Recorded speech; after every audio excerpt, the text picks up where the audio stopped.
quelques mots sur les auteurs, je vois le temps passer. Alors sur les auteurs, qu'est-ce qu'on peut dire?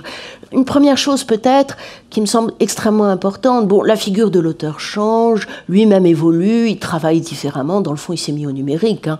La plupart des auteurs, sauf quelques rares exceptions, travaillent aujourd'hui de telle manière qu'ils donnent une clé USB à leur éditeur. D'ailleurs, ça pose la question de la mémoire de la constitution des œuvres, mais c'est une autre question. Et sur donc les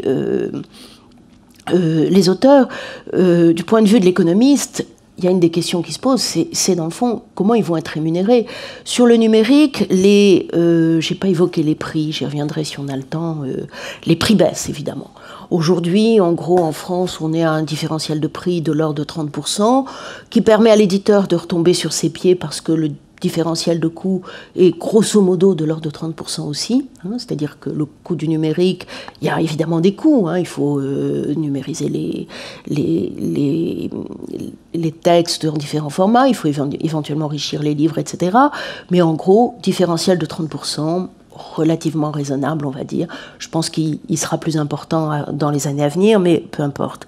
Mais à partir du moment où le prix baisse, donc si les auteurs sont payés avec le même pourcentage, ben, il ne reste pas grand-chose.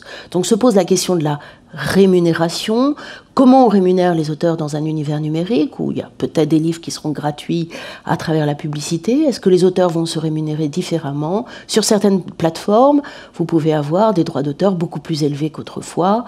Donc là, c'est vraiment un enjeu. Et on voit d'ailleurs des tensions nouvelles que le numérique produit entre les auteurs et les éditeurs. On s'aperçoit qu'on peut avoir des intérêts pour parties divergents.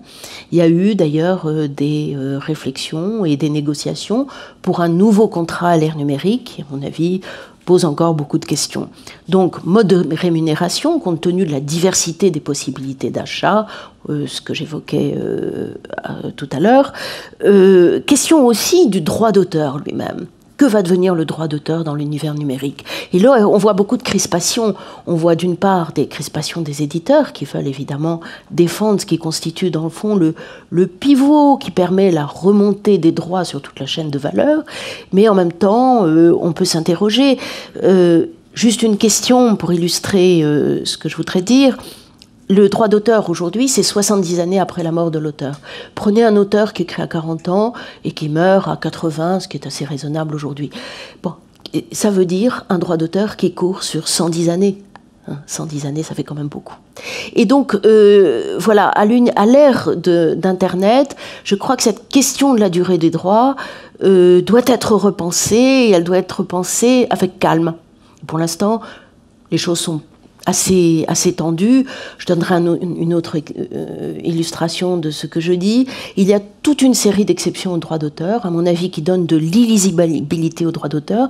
Donc il faut sans doute repenser ces exceptions. Et il y a un sujet qui est sur le devant de la scène, qui est ce qu'on appelle l'open access, c'est-à-dire l'accès gratuit à certains types d'œuvres, et notamment l'open access à tout ce qui est, par exemple, résultat des recherches qui ont été financées sur fonds publics et qui posent beaucoup de questions aujourd'hui sur la manière dont on doit penser ce droit d'auteur.